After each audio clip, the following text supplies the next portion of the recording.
ಏಯ್ ಹೊಡಿರಿ ಕಪಾಲ್ಕ ಅವನಿಗೆ ಕಳ್ಸಾಚೆಗ ಅವನ್ನ. ಅಲ್ಲಪ್ಪ, ನಮ್ಮ ಕಾಲದಲ್ಲಿ ಗಿರಿಕನ್ಯೆ ಪಿಕ್ಚರ್ ಇತ್ತು, ರಾಜ್ಕುಮಾರ್ ಅವ್ರದ್ದು.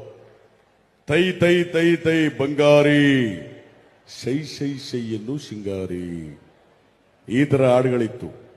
ಈಗ ಯಾವ್ದ್ಯಾವ್ದೋ ಬಂದ್ಬಿಟ್ಟದಲ್ಲಯ್ಯ. ಏನಪ್ಪ ನಿಂಗರಾಜು ನಿನ್ ಸಮಸ್ಯೆ? ಧರ್ಮಸ್ಥಳಕ್ಕೆ ಹೋಗಿರೋ ನನ್ನ ಹೆಂಡತಿ ಬಂದೇ ಇಲ್ಲ. ಈಗಲೇ SIT ರಚನೆ ಮಾಡಿ ನಿಂದ್ಯಾವ್ದು ಹೊಸ ಕೇಸು? ಹಂಗಲ್ಲ ತಪ್ಪಾಯ್ತು. ಹೆಂಡತಿ ಹೋಗ್ಬಿಟ್ಟು ಬಂದು ನೀವು ಫ್ರೀ ಬಸ್ ಮಾಡ್ರಿ, ಚೆನ್ನಾಗಿ ಯೋಜನೆ. ನಮ್ಮ ಹೆಂಡ್ರುಗಳು ಮನೇಲಿಲ್ಲದೆ ದಿನ ಬಸತ್ಕ ಹೋಯ್ತಾವ್ರಿ. ನಂಗೆ ಬೇರೆ ಶುಗರು, ಮುದ್ದೆ ಮಾಡೋರಿಲ್ಲ, ಏನ್ ಮಾಡೋದು? ಇಂದಿರಾ ಕ್ಯಾಂಟೀನ್ ಮಾಡಿಲ್ವೇನಯ್ಯ? ಇಂದಿರಾ ಕ್ಯಾಂಟೀನ್ ಮಾಡಿವೇನಪ್ಪ? ಜಸ್ಟ್ 5 rupees, 5 ರೂಪಾಯಿಗೆ ಹೊಟ್ಟೆ ತುಂಬ ಊಟ ಕೊಡಲ್ವಾ? 5 ಯೋಜನೆಗಳನ್ನ ಪಾಪ 199 ಜನ ಹೊಟ್ಟೆ ತುಂಬ ಊಟ ಮಾಡ್ಲಿ.